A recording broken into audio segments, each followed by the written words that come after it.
চার হাত পায়ে আবদ্ধ হয়ে আছে। সহস্র প্রচেষ্টা সত্ত্বেও নিজেকে মুক্ত করা অসম্ভব। থেকে থেকে চিনচিন করে উঠছে বুক। মুখের ভেতর ঢুকে গিয়েছে 4 ইঞ্চি হিল। জুতোর বিদঘুটে স্বাদ জিহ্বায় ঠেকছে। গা গুলিয়ে উঠছে। ঠোঁটের পাশ গড়িয়ে নামছে লালা, কিন্তু নিস্তার নেই কোনো। চাপা গোঙানি ব্যতীত কোনো কিছুই আর সম্ভবপর হচ্ছে না। রমণীর কুটিল এবং তৃপ্তিভর মুখশ্রী ঝাপসা দৃষ্টিতে চোখে পড়ল। টকটকে লাল ঠোঁটজোড়ায় এক পাশবিক বাসনা। হিলের অংশ গভীরে ঢুকল। নিঃশ্বাস আটকে এলো সম্পূর্ণ। What a pretty little face you have. ফিসফিস কণ্ঠস্বর। সজোরে একটা টান। তারপর আরও একটা হিলের ডগা এদিক সেদিক মোচড় দিচ্ছে। দেহের ত্বক সহ্য করতে পারছে না। কয়েক মুহূর্তের মধ্যেই হাল ছেড়ে দিল। চিরচির করে ফেরে গেল ঠোঁটের একপাশ। অল্প একটু। তাতেও মোচড় বন্ধ না হওয়ায় ক্রমশই দীর্ঘ হলো তা। রক্তের নদী প্রবাহিত হয়ে চলে গেল কণ্ঠনালীতেও। যন্ত্রণা। যন্ত্রণারাও অনুভূত হতে ভয় পেয়ে গিয়েছে যেন। আর্তনাদ এবং হাহাকার হারিয়েছে কণ্ঠের রক্তে। অনুভূতিরা বিলিয়েছে নরক মাঝে। থমকে গিয়েছে হৃদস্পন্দন। মৃত্যুদূত দাঁড়িয়ে দোরগোড়ায়। তবুও তার পদক্ষেপ স্থির। না, যথেষ্ট নয়। আরও চাই যন্ত্রণা।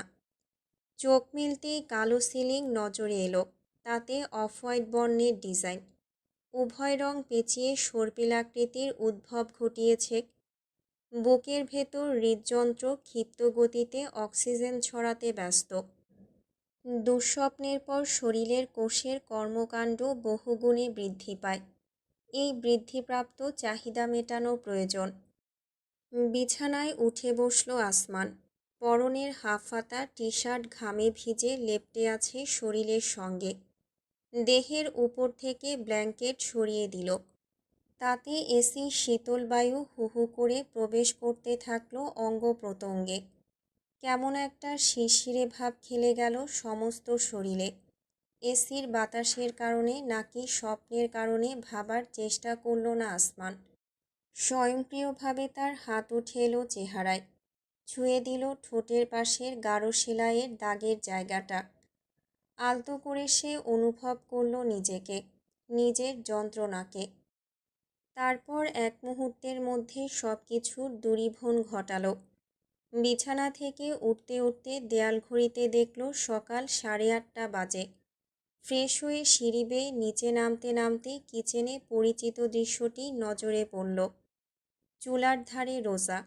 সিরামিকের পাত্রে ধীরে ধীরে চামচ নেড়ে চলেছে। গরম বাষ্প উঠছে। তার সঙ্গে পেটে মোচড় দেওয়ার মতন একটা সুঘ্রাণ। আসমান কিচেনে গেল নিজের জন্য কিছুটা প্রোটিন শেক বানাতে। তাকে প্রবেশ করতে দেখে রোজা বিস্তর হেসে বলল, গুড মর্নিং। উত্তরে শুধু মাথা দোলালো আসমান। চলে গেল কেবিনেটের কাছে। ফ্লাক্সে কিছুটা বরফ, পানি এবং প্রোটিন পাউডার নিয়ে ঝাঁকাতে ঝাঁকাতে সে তাকালো রোজার দিকে। একটা হলুদাভা বর্ণের লম্বা ফ্রক পরনে। একই ধাঁচের পায়জামা, যার নিম্নাংশে গোলাকার মুক্তার মতন দেখতে পাথর বসানো। চুলগুলো একটা কাঠি দিয়ে খোপা করে নিয়েছে। ছোট ছোট চুল সব সেই খোপা ছাড়িয়ে কপালের চারপাশে ছড়িয়ে ছিটিয়ে রয়েছে। আসমান তাকিয়ে থাকতে থাকতেই রোজা তার দিকে ঘুরল। একটা চামচ বাড়িয়ে ধরে তার নিচে নিজের অপর হাত ধরে বলল, দেখো তো একটু লবণ ঠিক আছে কিনা, আমার কাছে বেশি মনে হচ্ছে। চামচের দিকে তাকিয়ে থমকে গেল আসমান। মাস্কের অন্তরালে তার ঠোঁটজোড়া একে অপরের সঙ্গে চেপে বসল। তাড়াতাড়ি, দাদুর খাবার দিতে হবে, তাড়া দিল রোজা। এক মুহূর্ত কি যেন চিন্তা করে শেষমেশ ছোট্ট একটা নিঃশ্বাস ফেলে আসমান নিজের মাস্ক নিচে নামালো এক আঙ্গুলে। কাজটি করার সময় তার দৃষ্টি আবদ্ধ রইল রোজার নয়ন মাঝে। কিন্তু তাতে বিন্দুমাত্র ঘৃণা, সংকোচ কিংবা ভয়ের দেখা পাওয়া গেল না। অতি স্বাভাবিক তা। যেন এমন দৃশ্য প্রতিদিন অবলোকন করে অভ্যস্ত সে। সামনে ঝুঁকে রোজার হাতের চামচ থেকে খেয়ে নিল আসমান। মাস্ক পুনরায় উঠাতে গিয়ে খেয়াল করল মেয়েটির অধরের হাসিটি বিস্তৃত হয়েছে, যার দরুন মুখ ঢাকার প্রচেষ্টায় ক্ষান্ত দিল সে। আস্তে করে বলল, লবণ ঠিক আছে। ও, তাহলে তো হলোই। পুনরায় পাত্রে চিকেন স্যুপ নাড়তে মনোযোগ দিল রোজা।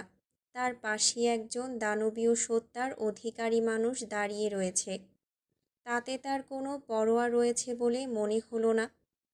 হুট করেই গতকাল রাতের দৃশ্যটি আসমানের সম্মুখে ভেসে উঠল প্রতিচ্ছবি হয়ে। মহাসড়কের ধারে রাত্রির চাদরে তারকার আচ্ছাদনে কিভাবে অবিচলিত ছুঁয়ে দিয়েছিল তার কলঙ্কয়ী মেয়েটি। বহুদিন বাদে আসমান কাউকে নিজেকে এতটা নিগুড়ভাবে স্পর্শ করতে দিয়েছিল। অস্বীকার করার জো নেই। ভালো লেগেছিল তার, ভীষণ ভালো। হৃদয়ের পাথর দরজায় যেন মৃদু এক করাঘাত করে গিয়েছে সেই কোমল স্পর্শ। আরও একবার তা অনুভবের বাসনা জেগে বসেছিল অবাধ্য অন্তর জুড়ে। কিন্তু নিজের মর্জির নিয়ন্ত্রক আসমান খুব সহজেই লাগাম দিতে পেরেছে অপ্রয়োজনীয় সকল অনুভূতিতে। নার্সের আগমনে সহসাই নিজের মাস্ক তুলে পুনরায় মুখ ঢেকে ফেলল আসমান। রোজা একটা ট্রেতে নিজের দাদুর খাবার বেড়ে দিল। নার্স তা হাতে নিয়ে আড়াল হয়ে যেতেই টেবিলে নিজেদের খাবার সাজাতে আরম্ভ করল সে। আসো, খাবে। আমি রুমে গিয়ে খাবো। বাটিতে স্যুপ নিয়ে তার পাশে সদ্য টোস্ট করা পাউরুটির টুকরো সাজিয়ে রোজা জানালো, আজকে আমার সাথে খেয়ে দেখো, ভালো লাগবে। আসমান জবাব দিল না কোনো। হাতের ফ্লাক্সে তার আঙুলগুলো চেপে বসেছে। রোজা পিছনে ঘুরে তার হাত আলতো করে ছুঁয়ে দিয়ে মৃদু হেসে বলল, কই, আসো। সাথে সাথে এক ঝটকায় নিজের হাত সরিয়ে নিল আসমান। তার নয়নে অকস্মাৎ ফুটে ওঠা বিতৃষ্ণা রোজার চিত্তে চির ধরিয়ে দিল। একটু বেশি বেশি হয়ে যাচ্ছে না? বজ্রকণ্ঠের ধ্বনি কর্ণপাত হতেই হৃদয়ের ভেতরটা কেমন হু হু করে উঠল। দৃষ্টি সরিয়ে নিল রোজা, গুটিয়ে নিল হাতখানা। একটু বেশি অধিকার ফলিয়ে ফেলল সে। আমি করুণা পছন্দ করি না। বাক্যটি রোজার অন্তরে বিঁধল মৃদু আলোড়নে। উল্টো ঘুরল আসমান। চুপচাপ এগোলো কিচেনের বাইরের দিকে। তার পেছনে স্থির দণ্ডায়মান রোজা। আমি তোমাকে করুণা করছি না। কর্ণগোচর হলেও আসমান ফিরে তাকালো না। সোজা চলে গেল সিঁড়ির কাছে। একে একে ধাপ বেয়ে উপরে ওঠার সময় হঠাৎই পকেটে থাকা ফোনটি ভাইব্রেট করে উঠল। এক হাতে বের করে ফোন রিসিভ করে কানে দিল সে। নিজে থেকে কিছুই বলল না। ওপাশের কথা শেষ হতেই যথারীতি ফোন কেটে পুনরায় পকেটে ঢুকিয়ে আড়াল হয়ে গেল নিজ আস্তানায়। একলা দাঁড়িয়ে থাকল রোজা কিংকর্তব্য বিমূঢ়। পাগলের মতন হাসছে নিহাত। তার উৎফুল্ল কণ্ঠের ধ্বনি প্রতিধ্বনিত হয়ে চলেছে আবদ্ধ দেয়াল জুড়ে। হাতের দুই আঙ্গুলের ফাঁকে ঝুলছে ভেপ। সেটা ঠোঁটে ছোঁয়ানোর প্রচেষ্টার অব্যাহতি চলছে। তার এমন বেপরোয়া অব্যয়ের দিকে স্থির দৃষ্টিতে চেয়ে আছে সামনে বসা মানুষটি। কিছুটা দূরেই দেয়ালের সঙ্গে হেলান দিয়ে থাকা আকাশ ক্ষণে ক্ষণে তাকাচ্ছে। পুনরায় দৃষ্টি সরিয়ে নিয়ে কি যেন ভাবছে। Nice jokes mister Mahin. ম্রিয়মাণ হয়ে এলো নিহাদের হাসি, তবে সম্পূর্ণ মুছে যায়নি। তার চেহারা জুড়ে এমন এক উচ্ছলতা যেন ভীষণ বিনোদিত হয়েছে। আসমান ভাইয়ের খবর বের করতে আমার পেট খুঁচিয়ে কী লাভ? অপর প্রান্তে বসে থাকা মাহিন নামক লোকটি কিছুটা কর্কশ কণ্ঠে উচ্চারণ করল, তুমি খুব ভালো করেই জানো নিহাত, কেন তোমাকে সন্দেহ করা হচ্ছে। আসমান বেঁচে থাকবে আর ওর সম্পর্কে তুমি একটুও জানবে না? এমনটা আমি কেন, কোনো পাগলেও বিশ্বাস করবে না। পাগল ছাগল বিশ্বাস অবিশ্বাস করিয়ে না করিয়ে কি লাভ আমার?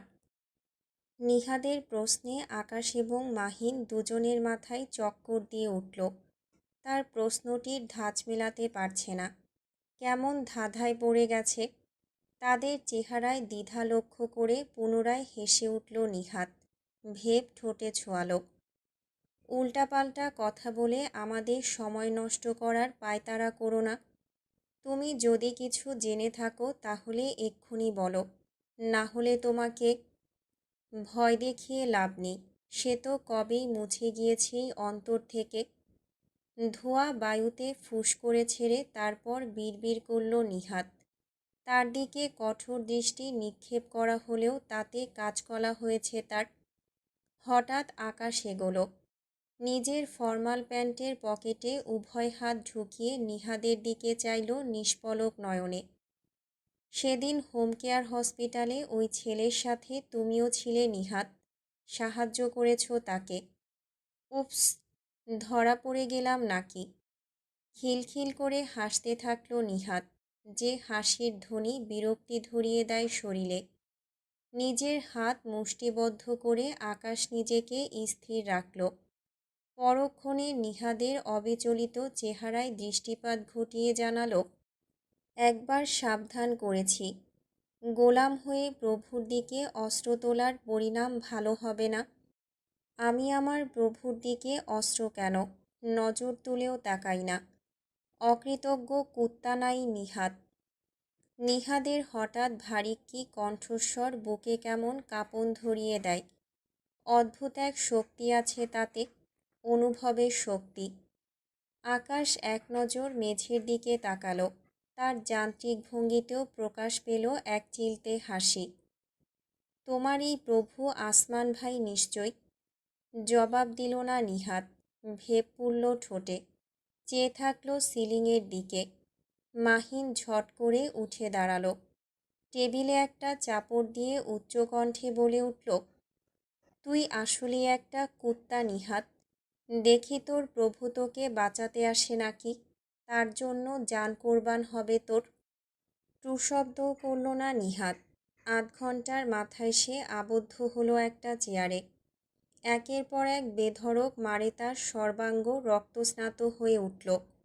তবুও অধর থেকে উৎফুল্ল হাসির বিলুপ্তি ঘটল না, বরং যন্ত্রণার সঙ্গে পাল্লা দিয়ে বাড়তে থাকল প্রফুল্লতার পরিমাণ। টর্চার সেলে তাকে টর্চারের কাছে লিপ্ত কেবি গ্রুপের সৈনিকেরাও এমন নিটোল হাস্যোজ্জ্বল অব্যয়ে ভীত। তাদেরই নেতা সে। প্রজা হয়ে রাজার শরীরে আঘাত হানতে একটু হলেও বাঁচছে তাদের। মিনহাজ, থামলি কেন? মার, মার। কি বলেছিলাম মনে আছে? ঘাড়ের দিকে মারলে বেশি ব্যথা লাগে। আরেকটা সেন্সিটিভ স্পট হচ্ছে হাত পায়ের আঙুল। মিনহাজ নামক সৈনিকের হাত কাঁপতে থাকল। সহস্র প্রচেষ্টা সত্ত্বেও নিহাদের শরীরে আঘাত করার সাহস পেল না। আরে বেটা, তোরা ভয় পেলে হবে? বাদশার আরও একজন লিডারের দি এন্ড করার শখ হয়েছে। তোরাই তো সৈন্য সামন্ত, তোরা না করলে কে করবে? রাফার বাপ। সঙ্গে সঙ্গে আঘাতটা এলো মাথা বরাবর। ঝুলে পড়ল নিহাদ। স্পষ্ট অনুভব করল কপাল বেয়ে গড়াতে থাকা উষ্ণ তরল টপ টপ করে পড়ছে তার বুট জুতোর উপর। দৃষ্টি ঝাপসা হয়ে আসছে। হাসিটা ক্রমেই মলিন হয়ে পড়েছে। সেই ঝাপসা পটে ভেসে উঠল অতীতের চিত্রগুলো। চট্টগ্রামের মুরাদপুর অঞ্চল। ফুটওভার ব্রিজের নিচ দিয়ে বয়ে চলা ব্যস্ত সড়ক। মুড়ির টিনের মতন লোকাল বাসগুলো হাঁকডাক হাঁকিয়ে ধুমধাম হর্ন বাজিয়ে নিজেদের গন্তব্যে চলেছে। রেষারেষি লেগেছে এক ড্রাইভারের সঙ্গে অন্য ড্রাইভারের। অশ্রাব্য গালাগাল ভেসে আসছে ক্ষণে ক্ষণে। তবুও পরোয়া নেই ব্যস্ত জীবনে ছোটাছুটি করতে থাকা শহরবাসীর। কারো আছে কলেজ, কারো ভার্সিটি, কারো অফিস, কারো বা ঘরে ফেরার তাড়া। সড়কের ধারে থাকা বিরিয়ানির দোকানগুলো মুখর হয়ে রয়েছে মধ্যবিত্ত থেকে আরম্ভ করে সামর্থ্যবান লোকেদের ভিড়ে। খুব কমই নিম্নবিত্তদের পদচারণা এদিকে চোখে পড়ে। সাধারণ কুলিমজুর রিকশাওয়ালারা নিজেদের দুপুরের খাবারের জন্য ভিড় করে ভাতের হোটেলে। বিরিয়ানির সামর্থ্য তাদের নেই।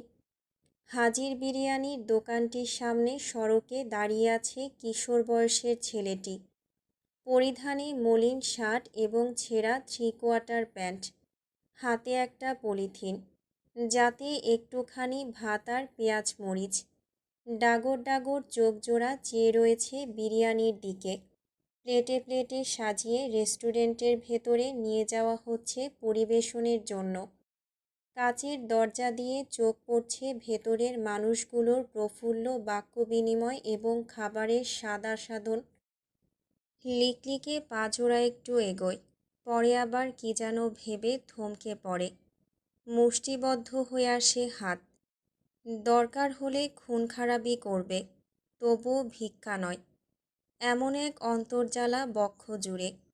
ইট ভাঙতে ভাঙতে কালো হয়ে আসা হাতে মুখ মুছে নেয়। সেই কালিতে চেহারা হয় মলিন। কপালের ক্ষত চিনচিন করে ওঠে। যন্ত্রণায় মুখ কুঁচকে আসে। গতরাতে গলির মোড়ে 3টাকে একাই শুইয়ে দিয়েছিল। কত বড় দুঃসাহস তার ফুটপাত দখল করতে আসে। আজকে আসলে আরও কয়েক ঘা দেবে, এমন পণ চিত্তে। পিছিয়ে এলো সহসাই। বিরিয়ানির সুঘ্রাণ পেটে মোচড় দিচ্ছে। উল্টো ঘুরে যেই না ভিন্ন পথে পা বাড়াবে অমনি ধাক্কা খেল শক্ত সামর্থ্য পুরুষালী দেহের সঙ্গে। কোন সুদা? কপাল ডলতে ডলতেও সামনের দৃশ্য দেখে থেমে গেল। চোখ জোড়ায় ফুটে উঠল কিঞ্চিৎ বিস্মিত এক দৃষ্টি। সামনে দাঁড়িয়ে এক যুবক, পরিধানে ফুলহাতা টি-শার্ট আর জিন্স, চেহারায় শুভ্রবর্ণের মাস্ক, মাথায় সানক্যাপ, চোখ আড়াল নীলচে সানগ্লাসে। পাশ কাটিয়ে চলে আসছিল, কিন্তু কণ্ঠস্বরটি থমকাতে বাধ্য করল। বিরিয়ানি খাবে? অগ্নিদৃষ্টিতে পিছনে চাইল কিশোর। টেয়া দিবি না আরে? বোঝা গেল যে যুবক চট্টগ্রামের ভাষা বুঝতে পারে। আমি 1 প্লেট সম্পূর্ণ খেতে পারি না, একজন সঙ্গী থাকলে ভালো হয়। অডো, আই তোর তালতো বইন লাগি না রে। মস্কারি গড়িবার জায়গা না ফরার। এত্তর গত্তর অ্যাব্বাসন বিরিয়ানি হাইশেষ গরিণ্য ফাহর। আমি কি আপনার তালতো বোন হই? মস্করা করার জায়গা পান না? এত বড় ব্যাটা 1 প্লেট বিরিয়ানি খেয়ে শেষ করতে পারেন না? উত্তর এলো না। যুবকের হাত চেপে বসল তার কাঁধে নির্দ্বিধায়। একবারও ভাবেনি এত নোংরা ছুঁয়ে দিলে যদি অপবিত্র হয়ে যায়। এই বিষয়টি বিদ্ধ হলো কিশোর হৃদয়ে। অনিচ্ছা সত্ত্বেও কিছুক্ষণের মাঝেই নিজেকে আবিষ্কার করল রেস্টুরেন্টের টেবিলে। আশেপাশের খদ্দেরগণ চেয়ে চেয়ে দেখছে। শুধুমাত্র ময়লা পোশাক পরে থাকা তাকেই নয়, বরং তার বিপরীত প্রান্তে বসে থাকা কিছুটা অভিজাত যুবকের দিকেও। মাস্ক খুলে রেখেছে সে, তাতে তার অতিরিক্ত শুভ্রত্বক নজরে পড়ছে। এত ফর্সা পুরুষ মানুষ বাপের জন্মে দেখেনি কিশোর, তাই ফ্যালফ্যাল করে চেয়ে আছে। কিরে বদ্দা, আন্নে ডুবাইওয়ালানে? আপনি কি বিদেশি? যুবকের কোমল অধরে ক্ষীণ এক হাসির রেখা ফুটল। মাথা কাত করে জানালো, মেলানিনের অভাব। মেল্লনি তোর বউ নারে, ইত্তুন কি ওয়েদে, রসেনা কুরকুরায়, রসবেগিন ফরিগেউইন নেকি? মেলানিন আপনার বউ নাকি, তার পিরিতির অভাব? হাসিখানা বিস্তৃত হলো। অল্প একটু দেখা গেল দাঁতের অংশ। তার কথায় মজা পেয়েছে বোঝা গেল। মাথা নাড়ল সে। মেলানিন কি জানা আছে? ওই রজ্জক না, ত্বকের রং সৃষ্টি করে। পড়ালেখা করো তাহলে। জিভে কামড় দিল অজান্তেই। যতই রংবাজি মাস্তানি করুক, পেটের খাবার বাদ দিয়ে হলেও স্কুলটা এখনও চালু রেখেছে। কেন রেখেছে জানে না। পড়ালেখা করে কি হবে তাও জানে না। সাহেব হওয়ার ইচ্ছে নেই, তবুও পড়তে মন চায়। জ্ঞান তাকে টানে ভীষণভাবে। আর যাই হোক, বাবা মায়ের মতো কখনো নিজের শরীরে অশিক্ষিত ট্যাগ লাগাতে চায় না। বিরিয়ানি চলে এলো এক প্লেটেই। চামচ হাতে তুলে নিল যুবক। অপরদিকে ভদ্রতার বালাই ঘুচিয়ে গপাগপ গিলতে আরম্ভ করল সে। কতদিন পরেই বিরিয়ানির স্বাদ জিহ্বায় ঠেকল। নাম কি? এক চামচ মুখে দিয়ে জিজ্ঞেস করল যুবক। মুখ ভর্তি বিরিয়ানি নিয়েই জবাব দিল সে। নিহাত। গুনে গুনে 3 চামচ খেলো যুবক। সম্পূর্ণ প্লেট সাবার করল নিহাদি। এক গ্লাস কোকে চিবুক ডুবিয়ে আর চোখে দেখল যুবককে। মানিব্যাগ বের করে বিল দিচ্ছে। নিহাদের দিকে ফিরল। ইংলিশ মিডিয়ামে পড়বে? আনে ফরাইবেননি? আপনি পড়াবেন? হুম। কিল্লাই দৈন্যেতে আইসুন্দে শুক্কুরে আষ্টদিন নয় ইজ্জু। আর বাপনে আনে কেন? দুনিয়াতে আসছেন 8 দিন হয়নি। আব্বা লাগেন আমার? বড় ভাই।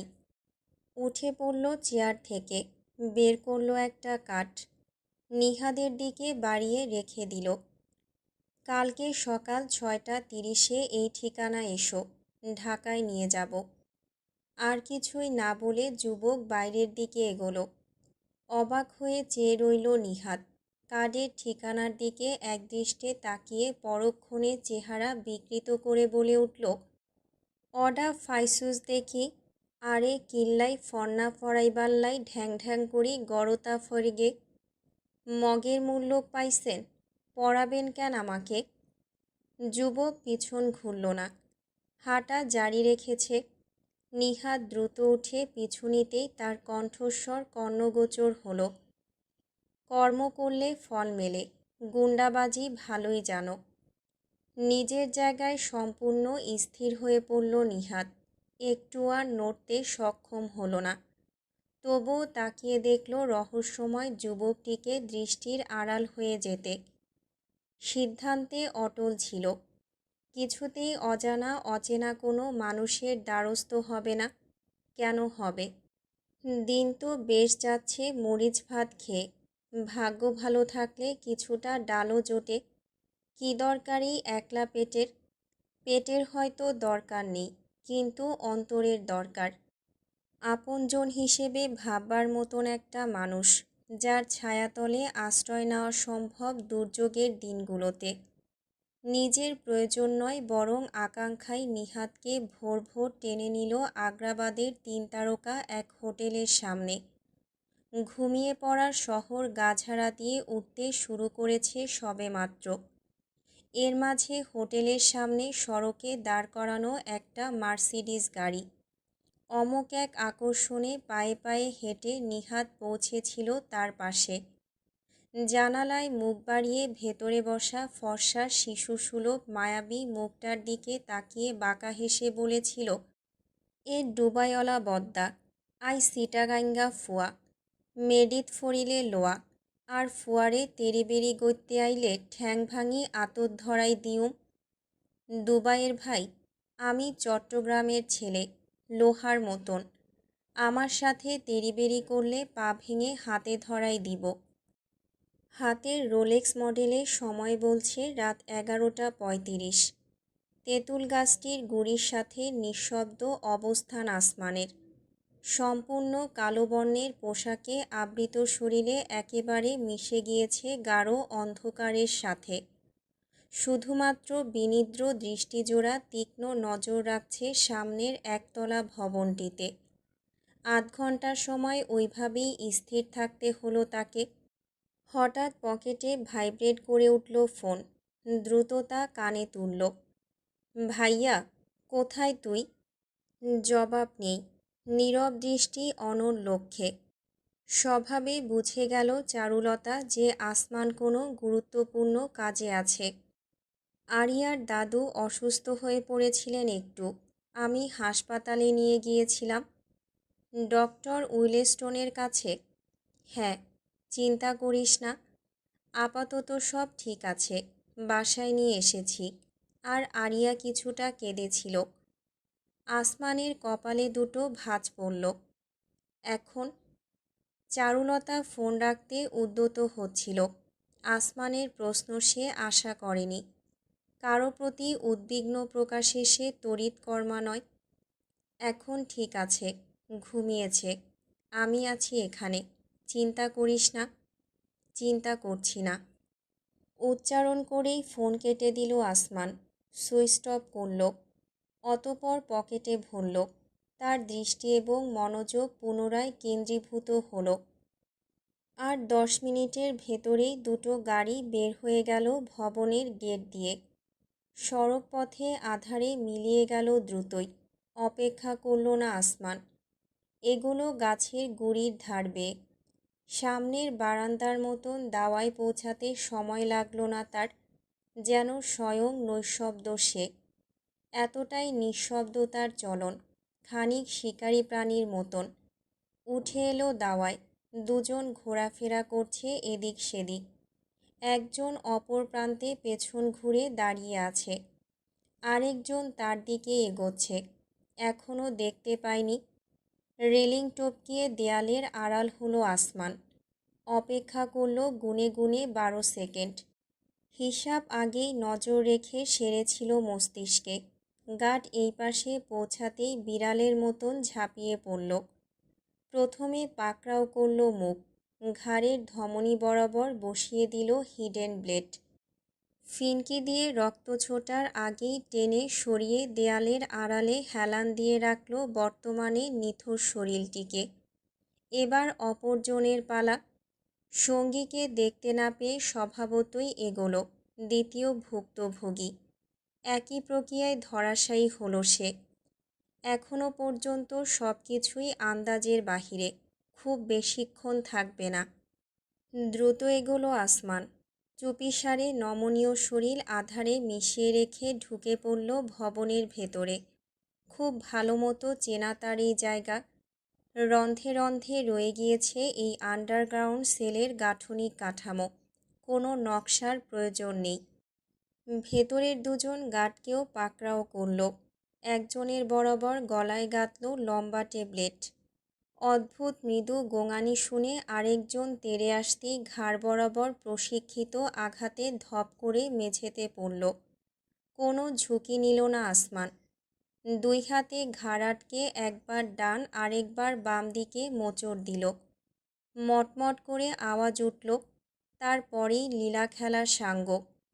উভয়কে সোফার নিচে টেনে রেখে দ্রুত সিঁড়ির কাছে চলে এলো। ওপাশে বেসমেন্টের দরজা। আধারের মাঝেই নেমে গেল তরতর করে। নিচে টিমটিমে আভার বাতির ব্যবস্থা রয়েছে। সরু অলিগলির মতন পথ। তার দুই পাশে কারাগারের ন্যায় খুপড়ি ঘর। একজন মাত্র 3 নম্বর সেলের সামনে দাঁড়িয়ে বিড়ি টানছে। উৎকট ধোঁয়ার তামাটে গন্ধে পরিপূর্ণ আবদ্ধ ভারী পাতাল বায়ু। আসমানের অব্যয় লক্ষ্য করল সে মাদকীয় দৃষ্টিতে। কেডারে? আবুল্লা? মাস্কের আড়ালে দাঁত দিয়ে ঠোঁট কামড়ালো আসমান। যাক, তাকে পরিচিত কেউ মনে করেছে। কাজ অর্ধেক হয়ে গিয়েছে। বাকি অর্ধেক সে সম্পূর্ণ করল অত্যন্ত দ্রুত। এগিয়ে গেল, গার্ডের কাঁধে হাত রাখল। বোটকা গন্ধটা মাস্কের ভেতর দিয়েও নাকে এলো। নেশায় বুঁদ হয়ে আছে।